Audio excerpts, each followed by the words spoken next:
Hello, everyone, and welcome back to another episode of Just Saying. I am Shay, and Jairus here, as per usual, is going to break down this episode because we got a lot to talk about. The breakdown. We're gonna break it all down, dissect it, and see what we're working with here. Starting off with Marvel talk, there's been some crucial updates in the movie timeline regarding the MCU that we're going to discuss and give our thoughts on, followed by sports news from around the world. Then moving on to baseball because we got our standings update and a little bit of thoughts on how each team around the league is doing. Then NASCAR racing weekend, including the Indy 500 and the Crown Jewel. That's right. And then the PWHL finals, we got a new champion that has been crowned ish. But we will discuss that. And then to wrap it all up, we got the NHL and NBA playoffs. The Final Four has been going on, so it's just the conference finals. So without further ado, first up, Marvel. Yeah, some big news was just announced this past week. The next two Avengers movies, Avengers Doomsday and Avengers Secret Wars, are both getting delayed to December in their respective years. So Doomsday is 2026, Secret Wars is 2027, and this officially makes Spider-Man 4 now the first Marvel movie of 2026. So after Fantastic Four of this year in July, we have almost a year, about 10 months until the next Marvel movie. So that's another pretty big break, I would say. So huge news here. Spider-Man 4 is first on the table next year, and Avengers gets pushed back. What do we think? Is this a good thing? Is it worrisome? A bad thing? Like, what's your thoughts on it? I think this is the right move. As we discussed before, having Avengers Doomsday so close when it's only Fantastic Four that's supposed to come out before then, before it got pushed back, was very, very worrisome. Yeah. And we hadn't even seen Doctor Doom on the big screen yet until this news broke. So it's only 6 months. So, I don't know the exact timeline of movies made and like how far in advance that they're done actually filming and how long the post production takes. But if this gives them more time to maybe go back and maybe reshoot some scenes or rethink the movie and what they're going to do, I don't see how this could potentially harm anything. Yeah, I agree. I think them getting delayed is Kevin Feige and the Russo brothers saying, "Hey, we'll do our best, but we don't think we're going to be ready, or it's going to be as good as it should be or can be come the May release date. So we want to push it back. So I think it's a great move. Now, especially they're going to be releasing in the holidays around the Christmas time is pretty wild. Especially given the fact that the holidays are usually an extremely busy time for movies in general coming out. So that's pretty exciting. I do worry a little bit about Spider-Man 4. We are hoping that Spider-Man 4 is going to be a much more grounded Spider-Man just in and around New York City and all that stuff. But now I'm a little worried that they might now try to have to set up Doomsday. If the movie itself stays the same and they throw in just a post-credit scene to, set up Doomsday and everything, I think that's okay. But I hope this doesn't taint the movie in any way to make it less grounded than what we're hoping for. Yeah, I would agree with that. But hey, listen, trust the Russo brothers. Yep. If they need more time to make it right, I totally agree with that. And yeah, that doesn't worry me at all. Yeah, exactly. I agree too. So, like we said, now after Fantastic Four comes out in July, about a 10-month break until the next Marvel movie. And I think that's like another good thing. The nice long break in between the movies. There's some TV series, of course, going on in there, but no major movies. So it'll be a nice break and get people excited for the next Spider-Man, which is of course going to be a heavy hitter and bring in a lot of money because it's Spider-Man. Everybody loves Spider-Man, so I think this is really smart. Yeah, and don't forget too, we have the Superman movie coming out July 11th, Yep. and I feel like Marvel's got to be looking over their shoulder just a little bit. Yeah. With the new competition going around, so Agreed. we'll see what happens. But here soon, right after the playoffs, we're gonna plan to do a whole podcast just diving up into Marvel. Yeah, exactly. But before I forget, I did have an interesting theory that I wanted to share with you. Okay. And I want to know what the audience thinks, any Marvel fans out there. So in Infinity War, you know how Doctor Strange looks through all alternate realities with the time stone? Mm-hmm. So he says there's only one reality in where they defeat Thanos and they win. Mm-hmm. Now, I was thinking the other day, the Ancient One said in I think the Doctor Strange movie, that a person can't see their timeline beyond their own death. Mm-hmm. Does that mean that that wasn't just one reality that they beat Thanos, but in every other scenario where they do win, Doctor Strange dies? So he could not see the result past his own death. Yeah, I think that's very possible. Yeah. So a little bit of tidbit Yeah. for what we could potentially come up with in our all Marvel podcast, Yeah. which is kind of, we're gonna try to hype it up as a little bit of a special, and Yeah. gonna have a lot of good stuff in there. So look out for that very soon here within the next couple months. But yeah, moving on to sports news. Sports news all around the world. Copyright.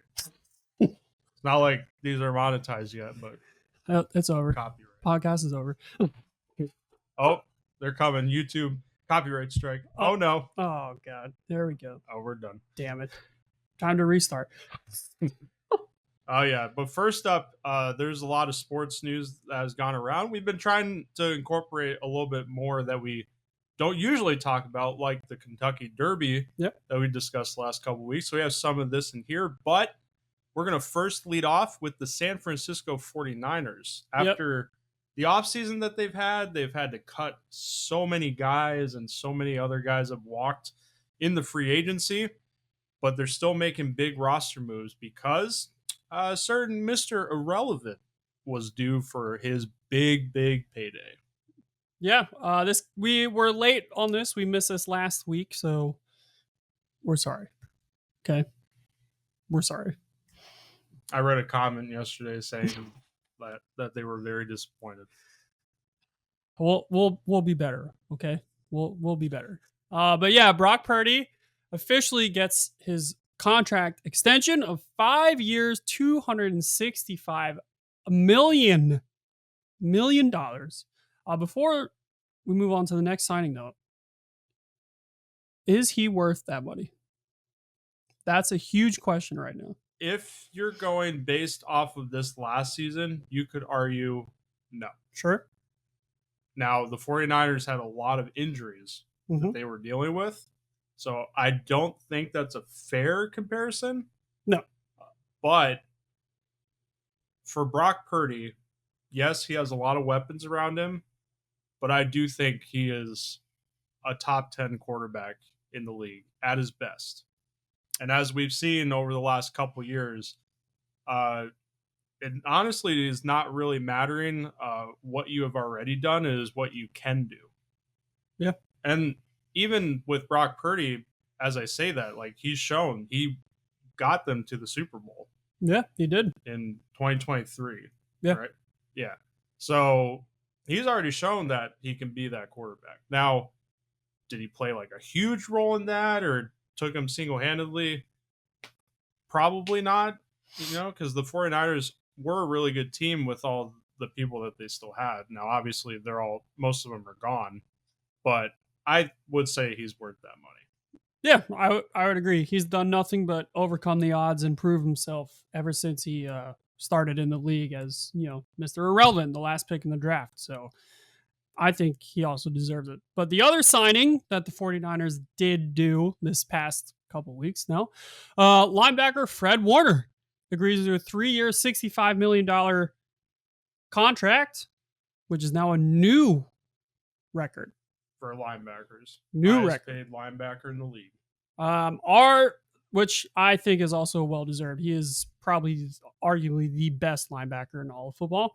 Yes. Are the Niners now looking to contend with these moves, or is it just a retool for the next 1 to 2 years? Like you said, they shed a lot of pieces because they had to sign Brock Purdy, but they still have pieces. They still have McCaffrey, who did say over the offseason he feels like he's back.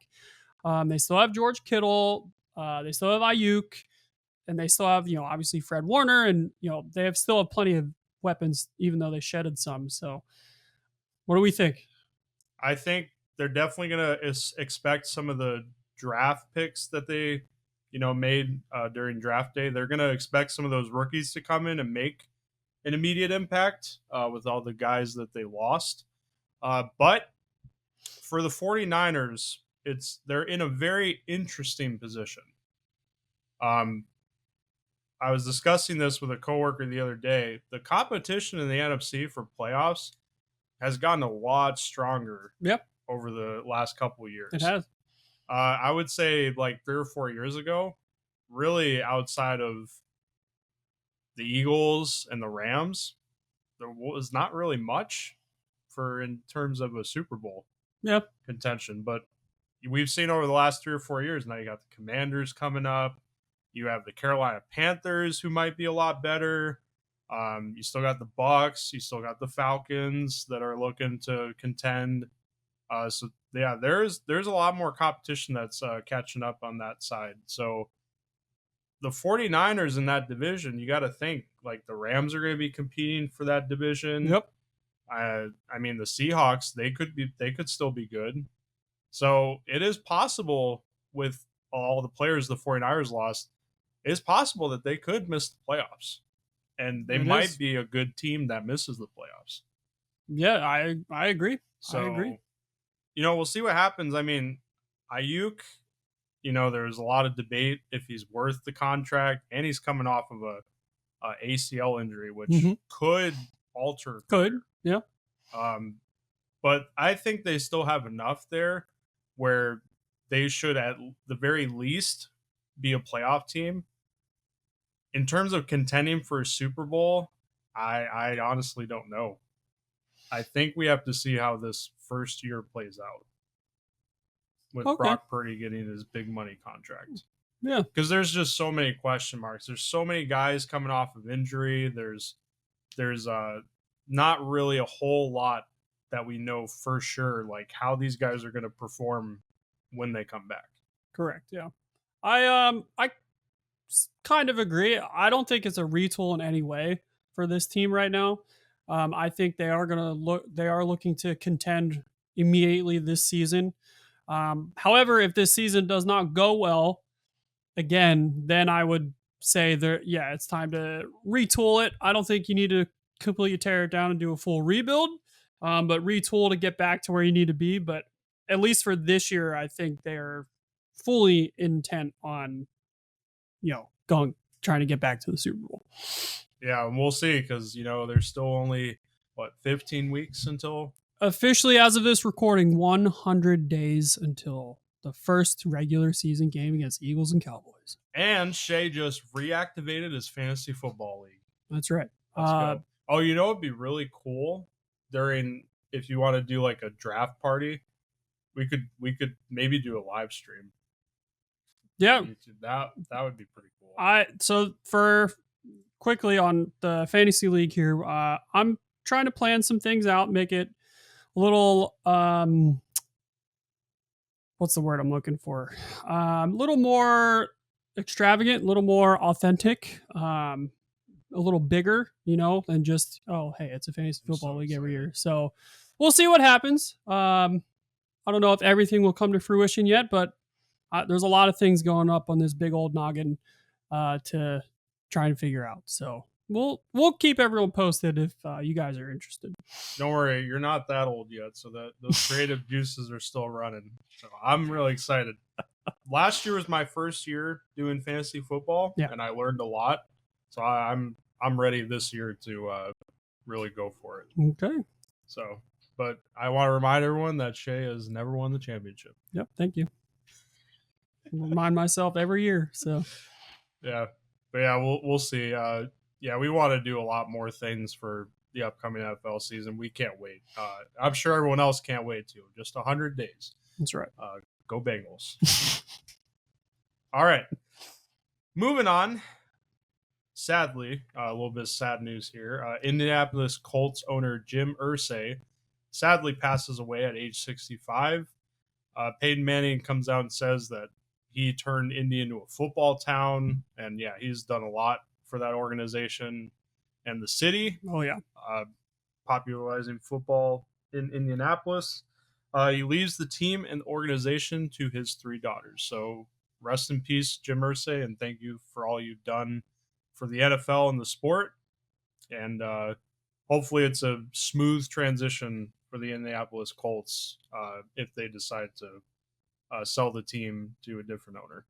No, that his 3 daughters he raised them in the Colts organization, and all 3 of his daughters went to university and got degrees to be NFL team owners. So they are fully. That's fantastic. Yeah, they are running the team. Jim, That's great. rest in peace. Thank you for just echoing what Jared said, everything you've done with the NFL or for the NFL and for the city of Indianapolis, because you absolutely love that city and helped them out. And thank you for being the first owner to prioritize mental health for not only the team, but also everyone that works in the organization, the staff, the janitors, the equipment managers, everybody. And so just thank you for that. You're going to be missed. That's right. Moving on from that, Lions defensive end Aiden Hutchinson. No, I'm not related to him, unfortunately. Cleared for full return this year after last season fracturing his tibia and fibula. It's awful. Basically, snap leg in half. Yeah, awful. But he posted on Instagram. He was working out with no restrictions, and it might be his revenge season. Let's just say. Everyone look out. He showed last year that he is one of the best pass rushers in the game in his very young career. Oh, and yeah, he is going to be out to get some revenge for sure. And hey, the Lions won 15 games last season with all those injuries. If they're fully healthy for the entire season, not even fully, like give them 80% because they were at like 60 last year. Yeah, look out. The Lions might make some huge noise. They might. So yeah, congrats to Aiden Hutchinson on the recovery, and hopefully, still goes smoothly. Any more work he has to do, and we can't wait to see you back in the league because you are a special talent. Agreed.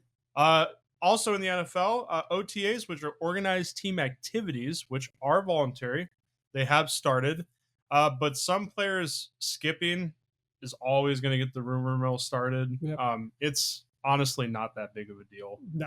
If it's a voluntary activity, then who cares? But usually players that do skip them are either veterans or they are in contract disputes. Mm-hmm.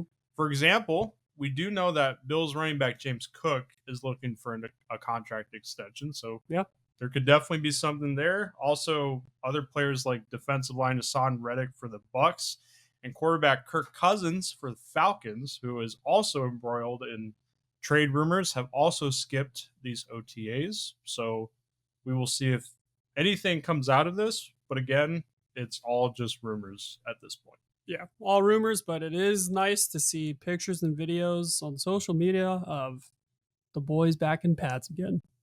That's right. Even though it's the middle of summer and down here in Florida, it's 2,000 degrees, but it's fine. Yeah. It never ceases to amaze me how hot it is. It's disgusting. Yeah. Anyway, next, the final thing for the NFL here. The May owner meetings were just this past week. The tush push is still alive, people, after only getting 22 of the required 24 votes to ban the play. So at least for this year, this season, we're still going. And the Eagles social media team was on fire after this news broke, just roasting literally the entire league. Again, the tush push. The Eagles have had so much success with this play. I believe 85% conversion on first downs in the last 3 years. And hey, listen, they're good at it. Yeah. That's why it works well for them. The whole notion that it's also injury, susceptible to injury is just bullshit. No, because none of the Eagles players have gotten hurt from it. And none of the opposing team's players, when they play it, got hurt from it. The Eagles have just perfected it. Exactly. So there's two options for me. Either teams get better at stopping the play or teams get better at running the play. Right. Correct. And even though it's not banned yet, 22 out to 10 on a voting, I think is still very disappointing in my opinion. Yeah, but out of everybody that the Eagles play this year, all of their opponents voted against the tush push except the Detroit Lions. They did not vote to ban for it. So thank you, Dan Campbell and the Lions. I appreciate that.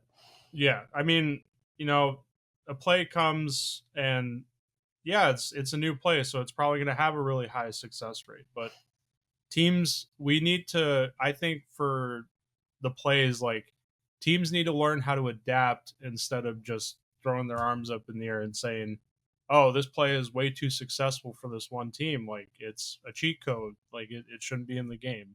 Correct. I don't know. It doesn't ever sit right with me. It's a new play. It's creative. I think we should be encouraging that. As long as it doesn't break the rules, I don't see why not.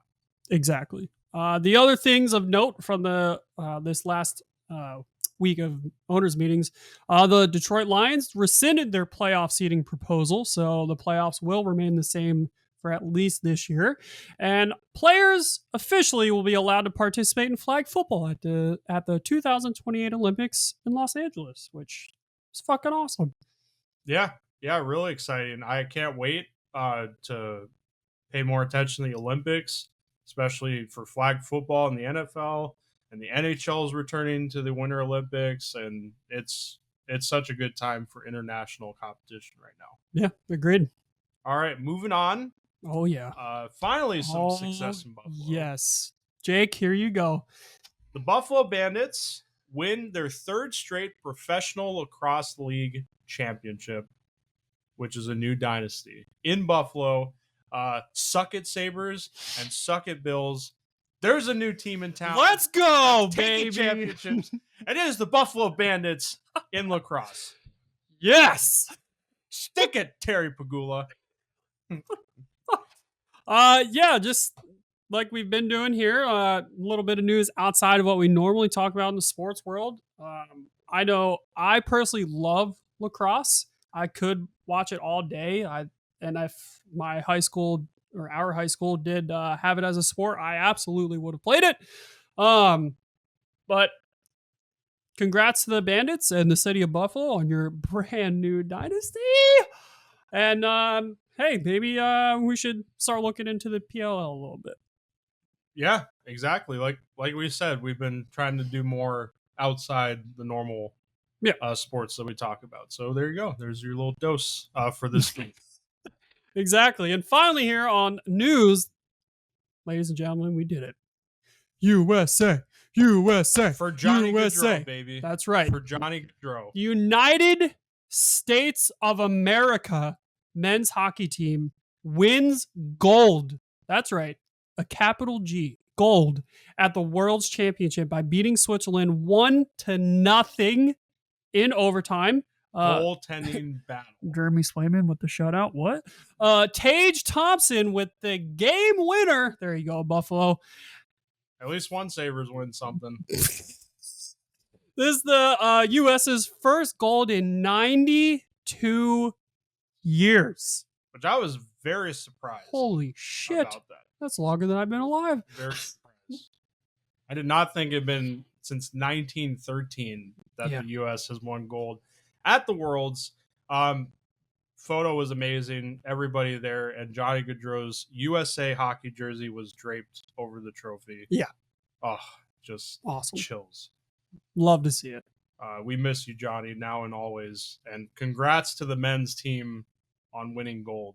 And hey, some Boston Bruins won some too. That's Carl right. McAvoy and Jeremy Swayman. That's go. right. Where was that Swayman during the? No, never mind. I'm not doing it. You wanted him to miss the playoffs, remember? I did. All right. Now, after sports news, we get into the MLB. We're going to give you a standings update and maybe some thoughts. But once the playoffs are over, we're definitely have a lot more time to dive into baseball. Yeah, so starting in the American League East, things have definitely changed in the last 2 weeks since we last talked about the standings in baseball. The Yankees do still hold first place right now in the East at 33-20. They're 8-2 in their last 10. So even with their pitching rotation that has been decimated to injuries before they even started the year, they're still winning games. Aaron Judge is having also another remarkable hitting season. The Rays are in second right now, 27-26. They're 7-3 in their last 10. That's right. We won 6 in a row. Series wins against the Astros and the Blue Jays. Sweep of the Jays. Exactly. So that means the Jays are now in third at 26-27, 5-5 in the last 10. Red Sox 27-29, also 5-5 in the last 10, but have lost 3 straight. I'm not surprised. And still, which actually, hold up. Now the worst team in the American League, which still blows my mind. Blows my mind. The Baltimore Orioles are 19-34 and are 4-6 in the last 10. Outside right now. Pretty incredible considering some people had that, or a lot of people had them contending for the division title with the Yankees. Moving on which I mean was kind of expected. Yeah. Like this season that they're having, I don't think anybody saw coming. No, not at all. And they're the worst team in the American League. The worst team in baseball is 29-45. So we'll get there's quite a difference from the worst teams in each league. Yeah. The American League Central, Detroit is still up front at 35-20, 5-5 in the last 10. Cleveland at 29-24. Minnesota in third, 29-24. Oh, they're tied. Kansas City Royals are 29-26 in fourth, and the White Sox still at the bottom, but slightly better than last year at 17-37. I think that's all you can ask for right now as a White Sox fan. The American League West, Seattle right now holds the top spot at 29-23. The Houston Astros in second, 28-25. The Rangers 26-29 in third. The Angels 25-28 in fourth. They were on a 10-game win streak, but now they've lost 3 in a row. So they're 7-3 in their last 10. And the Athletics have finally fallen off. They're 23-31. You knew it was gonna happen eventually. They're 1-9 in their last 10. So they're just not good. Moving on to the National League, the Phillies. Best record in baseball. Exactly. They are 34-19 in the National League East, 9-1 in their last 10. The Mets hold second at 33-21. The Braves have clawed their way back, and they are 2 games below 500 right now in third place at 25-27. Very impressive considering where they were. I got to give it to them. And Ronald Acuna Jr. is back. First pitch he sees after being back from a torn ACL last year, moonshot home run. Oh my goodness. That is a script right there. Yeah. Well, sports are scripted, so. Oh yeah, that's right. The Nationals are in fourth at 24-29, and as per usual, the Marlins are last at 21-31. National League Central, the Cubbies are holding up front, 33-21. St. Louis second at 30-24. Milwaukee 27-28 in third. Cincinnati 27-28, and the Pirates have really fallen off. They are last in the Central at 19-36. I didn't expect Pirates to be that bad. I thought they were going to improve. It sucks even more because Paul Skeens is having, I mean, it's only his second year, but he's even better than last year. And his record is 5-5, but all 5 of his losses, he's only given up 1 run. Yeah, that you can basically say, like, I'm not losing this game. Yeah, no. His team is losing the games for him, which really sucks. That sucks. The National League West, the Dodgers, I mean, what do you expect? What do you expect? They're 33-21 up front. Shohei is, he's still Shohei. He won the game the other night on a home run, and then the next day he hit a leadoff home run. So it's Shohei Ohtani. The Padres in second at 30-22. The Giants 31-23 in third. Arizona's 27-27, and the Rockies at 9-45. We did a standings update 2 weeks ago. 2 weeks ago. And they have only won 2 games. That is fucking pathetic. Yeah. They are on pace right now for 27 wins on the season. Yeah. But which would be way below the worst. One of those games that they won though was against the Yankees.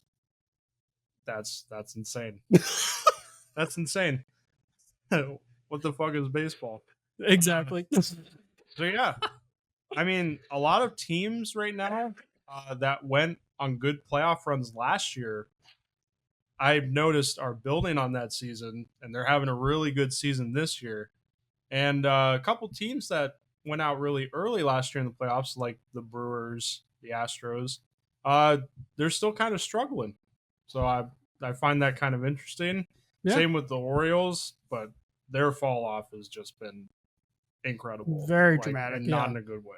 Yeah, it's pretty crazy. And then the American League East, our division, surprisingly mediocre.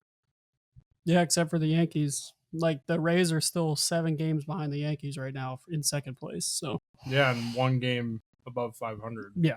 So that's kind of interesting.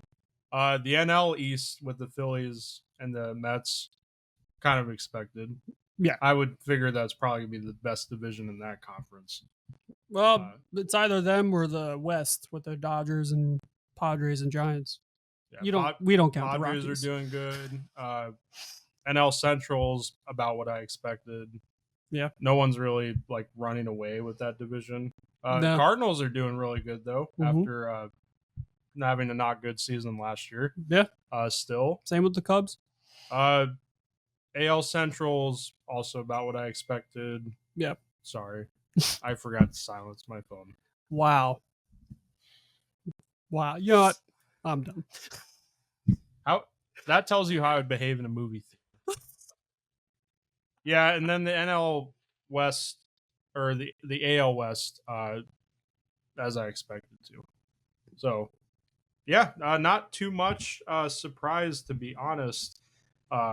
Couple of surprises here and there, but most is about consistent of what I expected at the beginning of the season. I think the Red Sox too. Did they call up one of their top prospects recently? Yep, Marcelo Meyer, number 3 prospect in all of baseball. Just called him up because Alex Bregman, our third baseman, just went out on the 15-day IL, I think. Yeah. So he got called up. He got his first hit in his second game. So congratulations to him, and very excited to see if he sticks around or if they end up pushing him back down to the AAA in Worcester. But him and Roman Anthony, they're 2 of the top 4 prospects in all of baseball, and they're on the Red Sox farm system. So yeah, well, good. I'm glad they finally decided to call some people up. Just give the young guys a shot, see what they can do. Yeah, it can't really hurt. No. So, yeah. So that's going to do it for baseball, and now we're going to move on to NASCAR. And what a weekend it was. A wild, wild race and wild finishes. Yeah. Sorry. It was Crown Jewel Sunday. Every year, this is one of the most exciting days of the year for motorsports fans. It started off in Formula One at the Monaco Grand Prix, and Lando Norris won his first time winning the Monaco Grand Prix. So, congratulations to him. The Indy 500, I was able to watch the whole thing along with all the Coca Cola 600. So, I watched a lot of racing on Sunday. But Alex Palou wins his first oval track and the 109th running of the Indianapolis 500. And he was the first Spaniard to win the Indianapolis 500. So huge congratulations to him. Awesome. It was a very unusual race. Somebody crashed on like one of the pace laps before the race started. So there was drama right away to start the race. And it was pretty filled with a lot of cautions, and especially with IndyCar on the Indy 500 going 220, 230 miles per hour, it is always extremely terrifying when somebody crashes. Oh yeah, and those Formula One cars, they're not like the big bulky stock cars. Nope. They're designed just to purely be as aerodynamic as possible. Yep. So when the car crashes, it kind of crumbles up. Oh yeah. So it is always very scary when that happens. Yeah. Kyle Larson was trying to do his second year in a row at the 1100 miles with the Indy 500 and the Coca-Cola 600. But unfortunately for Kyle, halfway through, he ended up wrecking in the Indy 500, ending his bid. So he flew down to Charlotte afterwards to try and, win the Coca-Cola 600 because he started in second place. However, the disappointment did not end there. It did not. Larson wrecked in Charlotte as well. So Twice. the whole day was just a big disappointment. The Indy 500 was his fault for sure. And he admitted he made a mistake, which I'm not like. IndyCar is not his specialty, so I think it's okay. But the incidents at Charlotte weren't necessarily his fault, so just made a whole disappointing day. But he's okay. He still has 3 wins on the year and leads the points, so I think he's okay.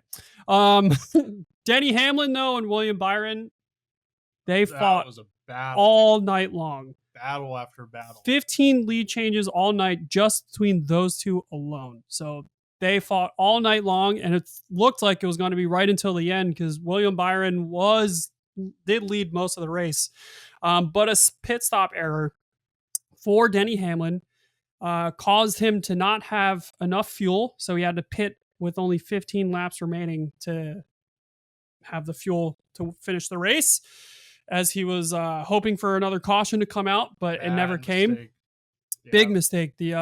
The fuel tank, like the guy holding the tank, the fuel person, the second fuel tank did not connect properly to the car, so no fuel got into the car from the second tank, so he did not get filled with enough gas.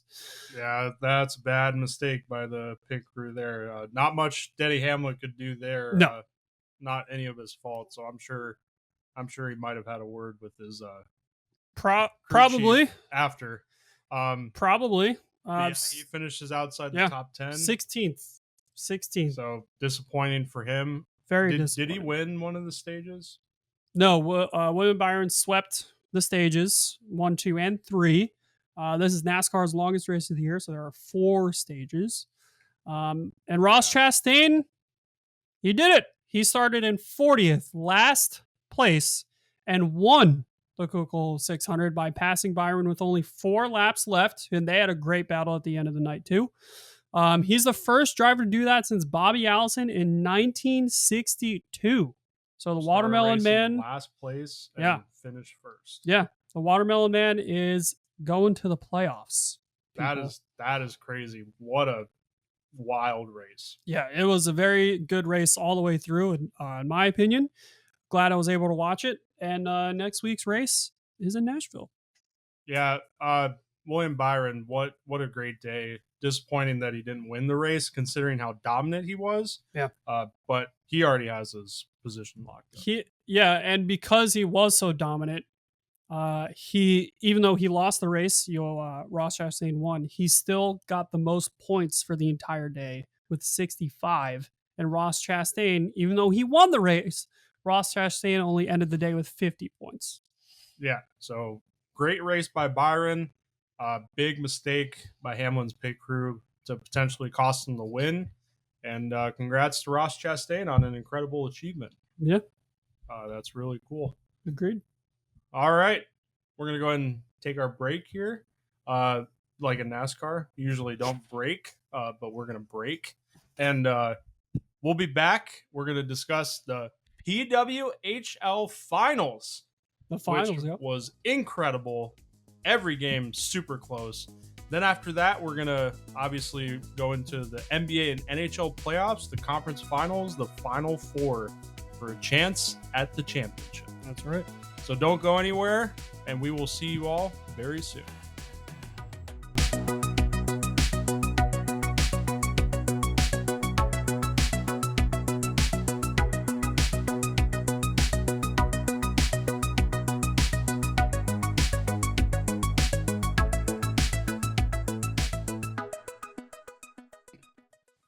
Welcome back, everyone, after the break. Getting right along to the playoffs here. First up, the PWHL finals. Second battle for the Walter Cup was a very close, tight, and exciting series. The finals were between the Ottawa Charge and the Minnesota Frost. The Frost Cheers, was team. looking to go back-to-back, mid-name. Game 1 was won by Ottawa 2-1 in overtime. That's not going to be the last time you see that score. The winner was scored by Charge forward Emily Clark. So Ottawa takes game 1 and a 1-0 series lead. Yeah. Game 2, Ottawa led 1-0 late, but Britta Curl Salimi, which I butchered probably, scored late to tie the game 1-1 heading to overtime. And she would strike again, scoring the overtime winner to give the Frost the 2-1 victory in overtime. Okay. For the second consecutive game, and even the series at 1 apiece. Oh, okay. So right away, we got a little bit of competition. For sure. Game 3. Made it a series. Yep. Game 3 was another 2-1 victory for the Frost, but this time in triple overtime. God damn. The winner scored by Katie Knoll to put the Charge on the brink of elimination and a 2-1 series lead for Minnesota. Game 4. Charge need to tie it to force game 5. Yep. With everything on the line, Minnesota finishes the job with yet another 2-1 overtime victory. This time, Liz Sheppers, the overtime hero, scoring the series winner as well for the second year in a row. She did it last year against Boston. Retire her number. Minnesota, they did it. They win back-to-back Walter Cups after clinching the final playoff spot on the final day of the regular season and with a tie in points with Ottawa. That means the third and fourth seed in the playoffs got to the finals. The winner, the Montreal Victoire and the Toronto Scepters, 1 and 2, were eliminated. Yeah. Which I found pretty interesting. And Minnesota, after losing game 1, wins 3 straight. Very impressive. But hey, hats off to Ottawa. They fought really hard. But Minnesota just got the goals when they needed them. Yeah. They were clutch. All 4 games went to overtime, which is insane. Yeah, it is. And by the same score, 2-1, same score. every single game. Pretty crazy there. I didn't realize that happened until I typed it out. Yeah. So crazy. Ottawa Charge goaltender Gwyneth Phillips, though, was named the Ilana Kloss playoff MVP. So the rare losing team player gets the MVP for good reason. She led all goaltenders in the playoffs with a 1.23 goals against average and a .952 save percentage. Jeez. with no regulation losses in the playoffs, and she's a rookie. Wow. That's pretty insane. So very well deserved Agreed. playoff MVP. And even though they didn't win the championship, the Ottawa Charge had a very successful season after missing the playoffs. I know it hurts that they didn't finish the job, but hey, hats off to them. It was a very, very close series. Yeah, congrats to the Frost on winning the first 2 PWHL championships in the league's history, going back to back. And congrats as a whole to the Professional Women's Hockey League after a massively successful second season and 2 expansion teams coming next year with Seattle and Vancouver. I am very excited to see how next season goes already. Yeah, and I just want to say, just in general, I think women's sports is in the best position it has ever been. Yeah. We got the PWBA, right?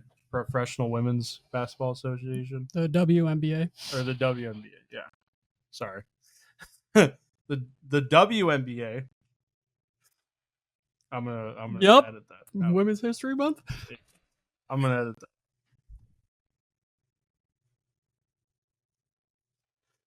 And I just want to say, I think for all women's sports, it's one of the best positions it's ever been in. Yeah, The it is. WNBA, you got Caitlin Clark carrying that torch. Yeah.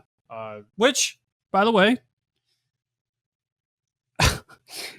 it came out last WNBA season. Caitlin Clark,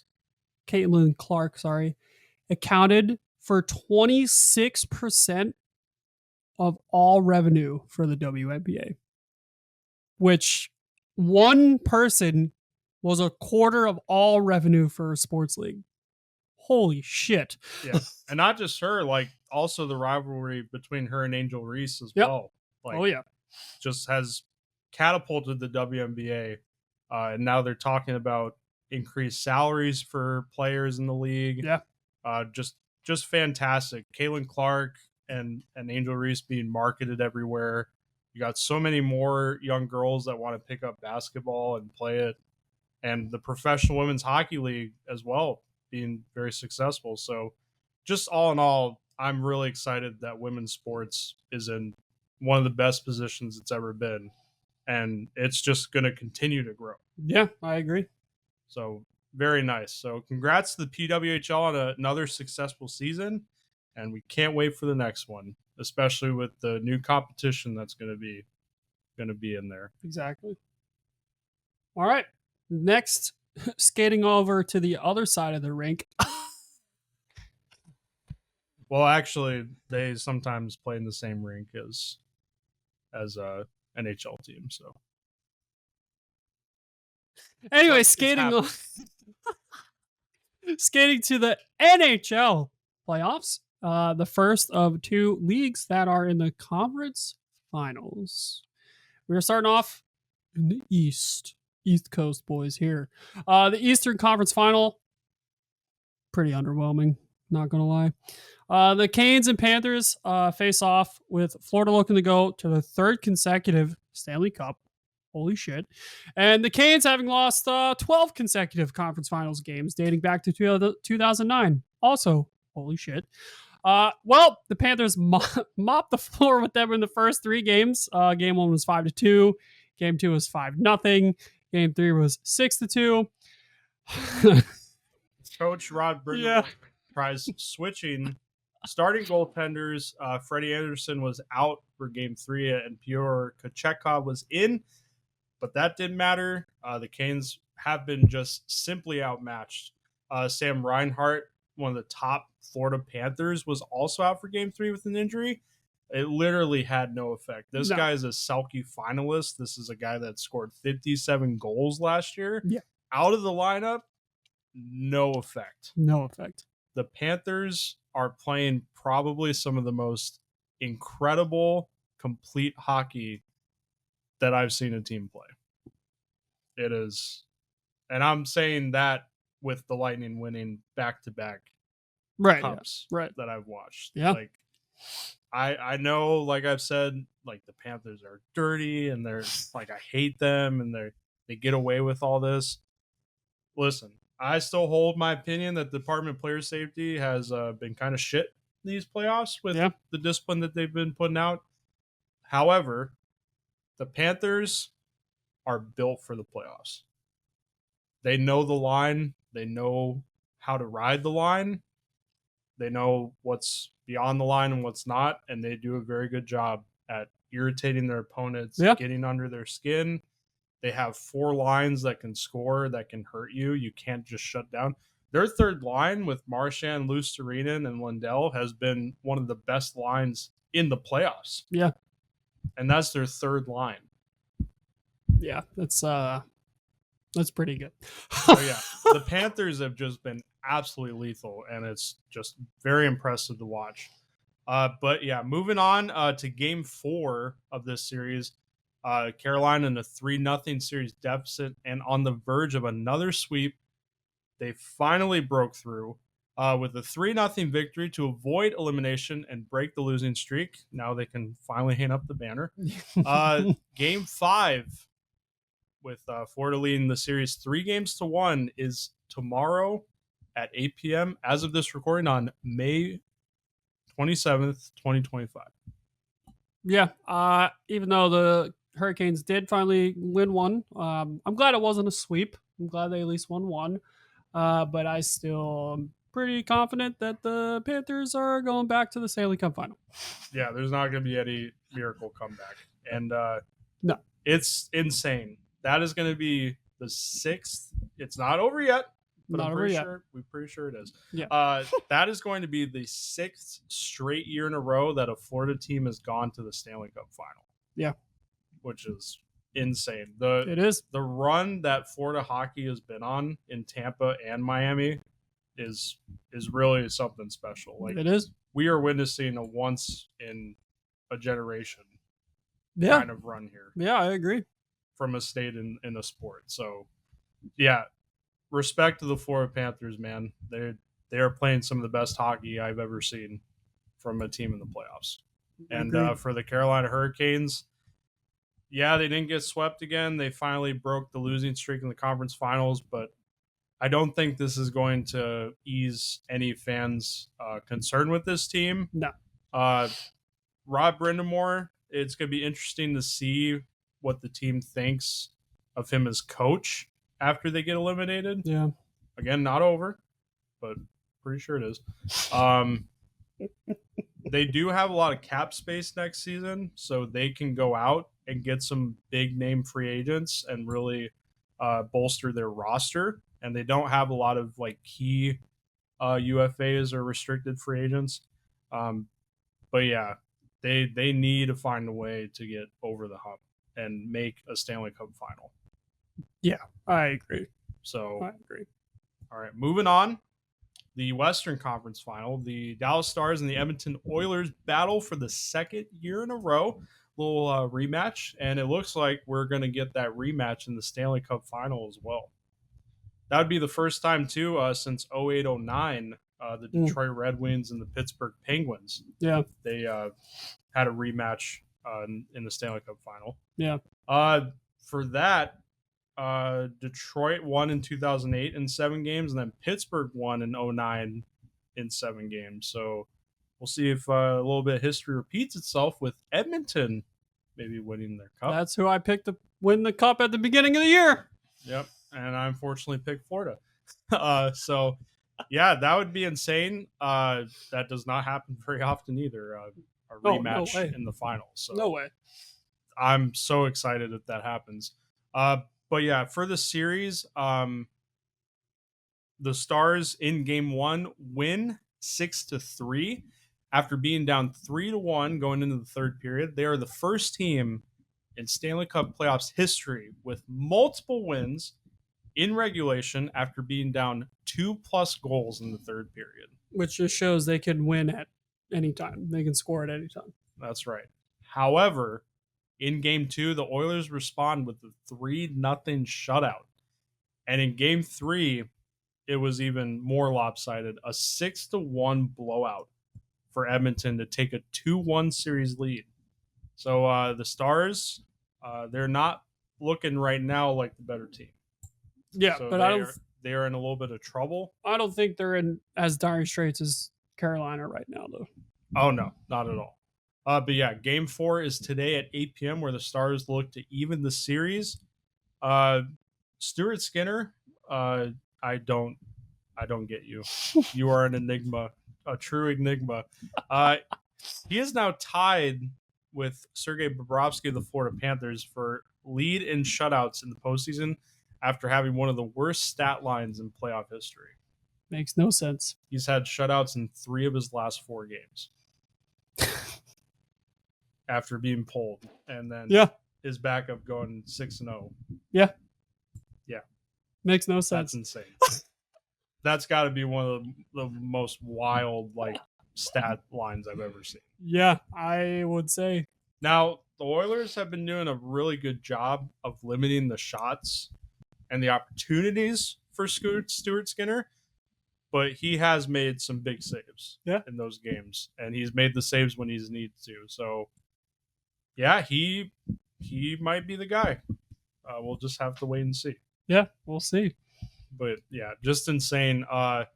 These series, I'm hoping they even up a little bit. I'm hoping maybe the Hurricanes take the next game to force a game 6. Stars bounce back to tie the series, so then it will at least go 6 as well. Mm-hmm. But we will see what happens. Still, both our original regular season standings brackets, with us having the rematches for both of us right now, looking good.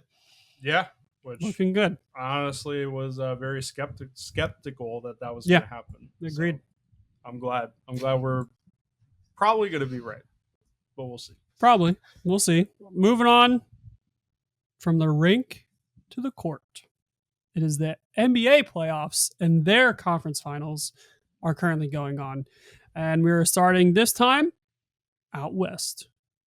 OKC blows out the Wolves in the first 2 games. Game 1, 114-98. In Game 2, 118-103.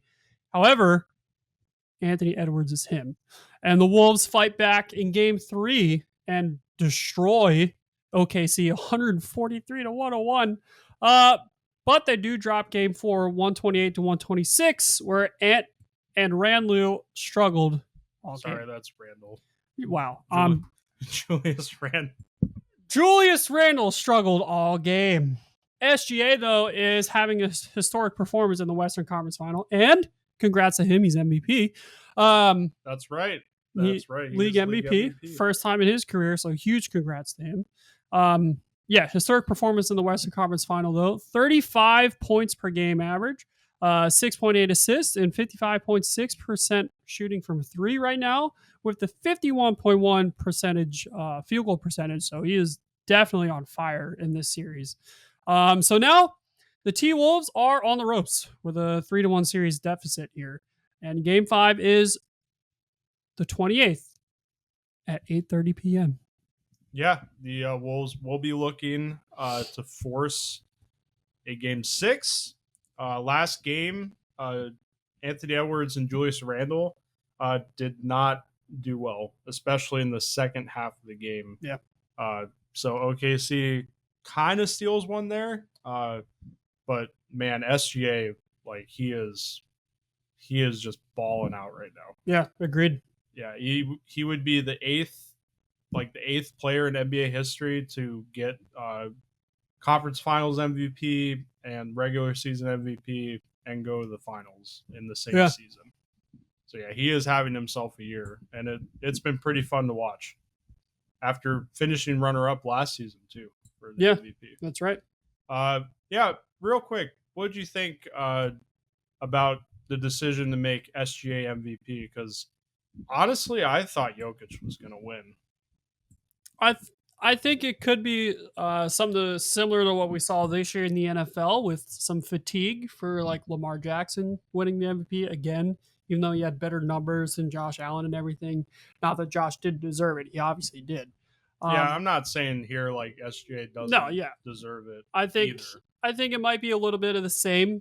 Some voters had some fatigue from having Jokic win another MVP, so give it to the kid SGA, and well deserved. He absolutely deserves it. Yeah, for sure. But yeah, I was a little surprised because just seeing Jokic play this year and doing some of the things he did that had never been done before. Yeah. But hey, congrats to SGA. There's not like there wasn't a huge like difference. No, in not margin at all. So, all right. So with that, moving on to the Eastern Conference Finals in the NBA, the Pacers and Knicks. What a series it has been! Super, super, super close. Probably the best series in All the games. NHL and NBA. Yeah, for sure. All-time classic. They're calling it so far. Game one. That's supposed to be a different score. Hold on. It's Please supposed hold. to be one of it. Okay, I'm gonna start that over. Fat figured it. All right, so moving on to the Eastern Conference Finals, the Pacers and the Knicks. What a series it has been! Super, super, super close. Probably the closest series for sure in the NHL and the NBA. Yeah. Calling it an all-time classic. Game one, the Pacers win game one, 108 to 105 in overtime with a comeback victory. Tyrese Halliburton with the game-tying shot and did a little choke Selly because initially they thought it was a 3-pointer, but they reviewed it and made sure, and it was actually a 2-pointer. Yeah. But did tie the game, and then Indy did win it in overtime. Yep. Game two was another tight one, but Pascal Siakam of the Pacers goes off for 39 points and leads them to victory 114 to 109. So again, really close game. Game three was no different. The Knicks had a fourth quarter comeback where Karl Anthony Towns scores 20 points in the fourth quarter late to win their first ever playoff game in that building, which was very surprised by. 106 to 100 was the final score.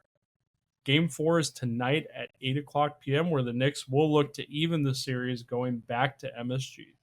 Yeah, the Knicks also in game three came back from or had another 20-point comeback this playoff. So they are just never, ever out of the game.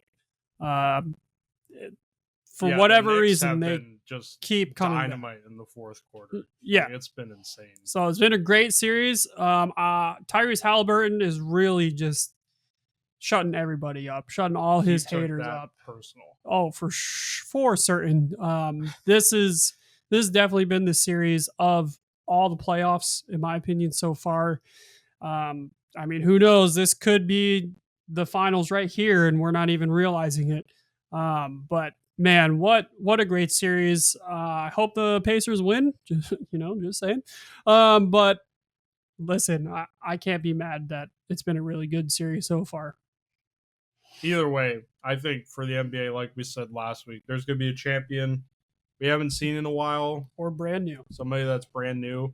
I think that's always great. Yep. For the NHL, there's so many storylines too. We can get our rematch. We can get a brand new matchup. Yep. I think any matchup is going to be fantastic. Yeah, agreed. So I'm really excited to see where the conference finals end up and who's going to be the finalists in both sports. That's right. So that will do it for this episode of Just Saying.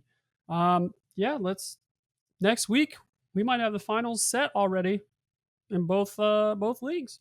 That's right. And I plan on trying to watch every game of the finals if I can and really go a little bit more in depth for each game, because for the finals, every game matters. Yeah, exactly. Every game is going to be really good. Yeah. I can't wait. Unfortunately, that also means that sports is dying down. Yep. But that just opens up more time for baseball, which is great. Our full Marvel episode we're Yep. going to be doing. We got all the off-season content coming up. We're going to be doing like we did for the NFL draft. We're going to do the NHL draft top 10 and the NBA draft top 10. That's next month. So The end of next month or the draft, or the end of June are the drafts for both leagues. yeah, so look forward to that. A lot of content that's going to be coming out, and we're really excited. So yeah. Yeah, that is going to do it. Thank you all so much for listening. As always, make sure to subscribe to our YouTube channel, which is any color Yep. button, so you don't miss out on future content. Leave a like, really helps out the videos. Leave a comment. We would love to get in on the discussion with you listeners. And you also get daily access. I bet you didn't know that. So yeah, make sure to do all that. But if you're also on Spotify or any other platform, we still love you. But come Very to much. YouTube. Very much. But come to YouTube. Yeah, just come to YouTube. But yeah, thanks for anyone who listens, and it's been fantastic so far. 29 episodes as That's right. well. That's right. over 6 months. So we're past the halfway mark of the first year, because when we took our break. Correct. Yeah. So the first year. So it's been really good so far. The first. Yeah. But yeah, I'm kind of rambling. So yeah, we're gonna end it there. Thanks again, and we will see y'all in the next one.